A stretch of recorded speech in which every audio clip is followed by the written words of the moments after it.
repente contribuyentes que presentan una declaración se dan cuenta que traían algunas deducciones que no se consideraron, presentan una declaración anual normal y después presentan una declaración complementaria. Y si esa complementaria llega antes del último día de julio, incluso esa entra a devoluciones automáticas. Entonces, ese es el chistecito, pero nada tiene que ver con alguna prórroga que se haga para que los contribuyentes podamos presentar la declaración después del mes de abril. Y bueno, a ver, vamos a ver.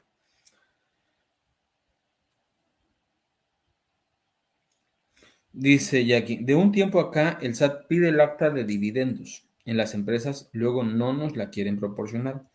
Algo que nos puedas aconsejar, porfa. Claro que sí, Jackie, con mucho gusto, pero ¿para qué efectos te piden el acta de dividendos?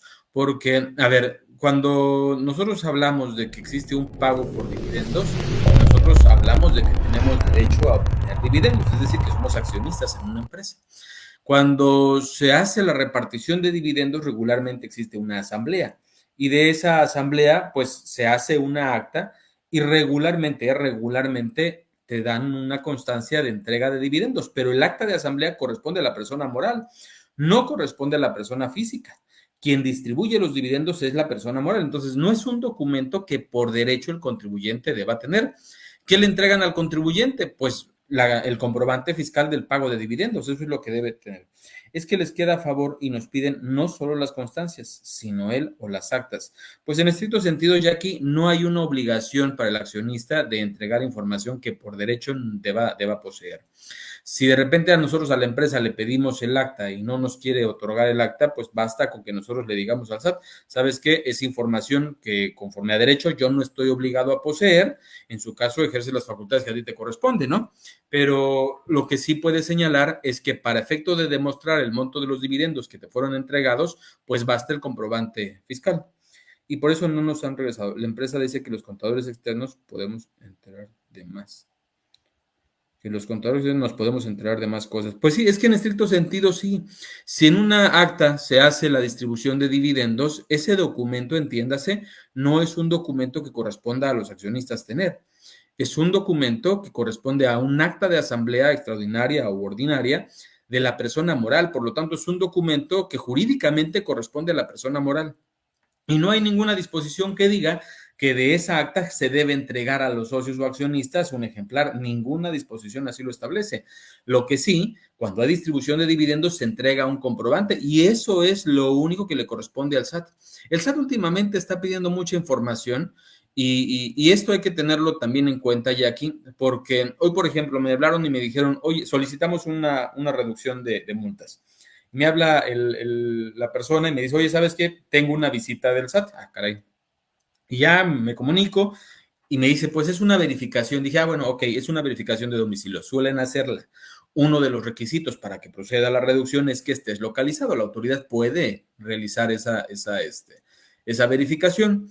Oye, me dicen que le entregue las actas constitutivas de las personas morales de las que forma parte, que ellos saben que el contribuyente forma parte de personas morales. Y le dije, no, de eso no le des documentación y dile que ese es el domicilio fiscal de la persona física. Que si quieren documentos de las personas morales, vaya y los verifique a ellos. El SAT lanza la piedra, ¿eh? El SAT en muchas ocasiones, en los procedimientos de restricción de certificados de sello digital, agarra y dice, oye, no coincide lo facturado con lo declarado. Y el SAT lanza la piedra y te dice, mándame los estados de cuenta. Y el contribuyente ahí va, le da los estados de cuenta. No, ya. O de repente en procedimientos de devolución, de repente te dice, dame todos los estados de cuenta. Oye, a ver, espérate, no. La devolución corresponde únicamente a la información de la cual se genera el saldo a favor. Quiere decir que es lo que yo te manifiesto de ingresos. Si tú quieres hacer una comprobación de ingresos, necesitas iniciar un procedimiento de auditoría. No estás en él. A menos que estuviese relacionado con la solicitud de devolución, entonces podrían solicitarte los estados de cuenta. De otra manera, no. Anexamos constancias y de nada sirvió, pero buena idea, un escrito indicando esto. Sí, sí, o sea, nosotros tenemos que aprender también a decirle que no. Por ahí hay un buen, ¿cómo se llama? Muchas personas que hablan de desarrollo personal y de liderazgo y todo, dicen el poder del no. Ese hay que aplicarlo también los contadores. El poder del no. No porque la autoridad nos esté solicitando algo, quiere decir que en realidad tiene derecho a obtenerlo, ¿eh? Y nosotros tenemos que cuidar siempre la información de nuestros asesorados. Y si la autoridad nos dice, oye, dame aquí, dame acá, dame acullá y esto y lo otro, nosotros con un escrito, si no tiene derecho, Jackie, a recibir esa documentación la autoridad en ese procedimiento, le podemos decir, oye, ¿sabes qué? Desconozco el fundamento con el cual me está solicitando esto, sin embargo, te digo que por derecho yo no estoy obligado a tenerlo, que la ley no me establece que deba yo entregarte el estado de cuenta en este procedimiento. ¿Qué va a hacer la autoridad? No te lo puede negar por eso. Tú le estás justificando por qué no. Y si te lo niega, vamos a llegar al mismo punto en el que estamos ahorita con Jackie, que la autoridad le dice, pues sabes qué, que no te lo doy. Lo mismo va a pasar si nosotros no le damos. Pero en un eventual juicio contencioso o en un recurso de revocación, si nosotros le demostramos a la autoridad, oye, me negó por esto y no tenía derecho a solicitarlo, es información que yo no estoy obligado a proporcionar. ¿Por qué? Porque yo no la tengo, yo no poseo, nadie está obligado al imposible. Le van a decir a la autoridad, ¿sabes qué? Devuélvele. Pasa eso por alto y devuélvele. Entonces, en ese sentido, ese sería mi comentario, Jackie, a tus órdenes. Bueno, pues vamos a ver, entonces hablábamos que vamos a identificar qué hacer cuando tenemos saldo a favor y cuando tenemos saldo a pagar. Cuando nosotros tenemos un saldo a pagar, que vamos a empezar con eso porque tenemos aquí la regla 3.17.3 de la opción de pago en parcialidades, tenemos una de dos. La opción de pago en parcialidades, recordemos que el artículo 66 y 66A establece que no es procedente el pago en parcialidades en tratándose de cantidades que se tienen que pagar en el mismo ejercicio. El artículo 66 eso dice, es decir, prohíbe la parcialización de contribuciones que se tienen que pagar en este ejercicio, en el mes corriente. Eso no se puede parcialidad, dice la ley. Por eso la resolución miscelánea fiscal trae una facultad, el ejercicio de una facultad discrecional, el hecho de conceder facilidades administrativas. Y este pago en parcialidades, entonces, no se fundamenta en el artículo 66 del Código Fiscal de la Federación. De hecho, vean ustedes cómo habla la regla de la resolución miscelánea fiscal para los efectos del 150, primer párrafo de la ley, es decir, para efectos de presentar la declaración anual del pago anual del impuesto sobre la renta. No habla de los pagos en parcialidades. Esta regla no sirve para efecto de normar los pagos en parcialidades porque no hay pago en parcialidades tratándose de cantidades que se tienen que pagar en el ejercicio corriente. Para los efectos del 150, los contribuyentes que deban presentar la declaración y les resulte impuesto a cargo podrán efectuar el pago hasta en 6 parcialidades. Esta facilidad administrativa tiene dos diferencias principales y abismales con el procedimiento de parcialización normado en el artículo 66. El primero de ellos, pues es una de las ventajas de que no es que te puedan revocar el pago en parcialidades, al menos hasta la fecha en que se concluye. A diferencia del artículo 66, que el incumplimiento de dos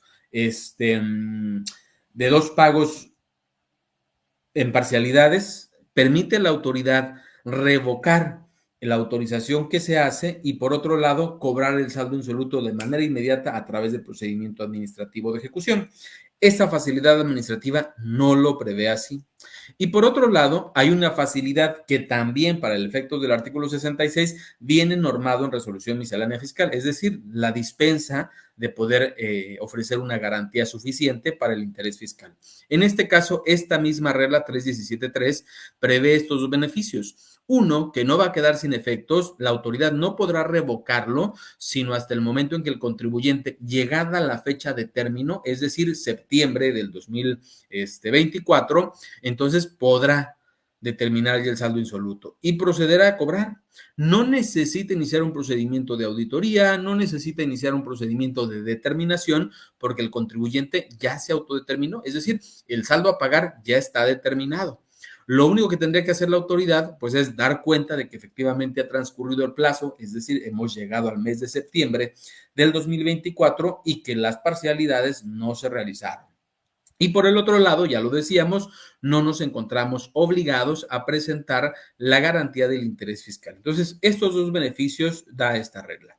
Nos dice aquí que esta regla podrá utilizarse siempre y cuando pasen dos cosas, que la declaración se presente en tiempo, es decir, una vez terminado el mes de abril, una vez que inicie el mes de mayo, los contribuyentes, aunque el aplicativo permitiese que le pongamos ahí que sombremos ahí la pestañita o le demos ahí que elijamos la casilla, eso no quiere decir que vas a poder adherirte a este beneficio. Este beneficio está previsto para los contribuyentes que presenten en plazo su declaración anual. Por lo tanto, los que lo presenten en mayo se habrán beneficiado indebidamente de un pago en parcialidades. No tendrían las mismas consecuencias previstas en el artículo 66, porque en el caso estamos diciendo que esta regla no le sirve al artículo 66. Pero ¿qué sí es lo que podría hacer la autoridad? Señalar que se incumplió, o más bien sí, que se incumplió con el plazo previsto en la resolución miscelánea fiscal para elegir este beneficio y por consecuencia negar que se siga aplicando. ¿Qué te va a decir? Se actualiza la obligación de que pagues de manera inmediata. Nosotros podemos elegir si lo queremos en 2, 3, 4, 5 o hasta en 6 parcialidades. No es un diferimiento a 6 parcialidades. De hecho, cuando presentas tú la declaración, tienes saldo a cargo, ahí se te despliega, aquí creo que traigo esa imagen, se te despliega un cuadrito en el cual tú eliges, miren, véanlo ahí, tenemos una cantidad a cargo. Si optamos por pagar en parcialidades, le damos si queremos o no queremos, y si sí queremos, nos permite señalar el número de parcialidades. 1, 2, 3, 4, 5, 6.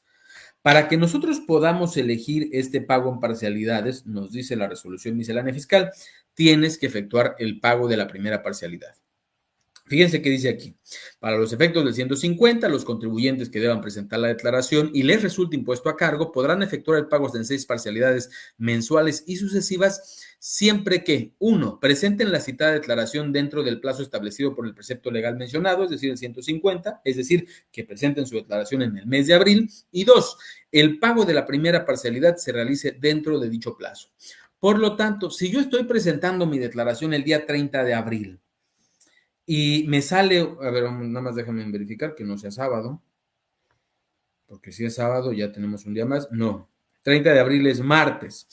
Si presentamos nuestra declaración el día 30 de abril, entonces quiere decir que ese día yo tengo que pagar la primera parcialidad, porque tiene que estar dentro del plazo.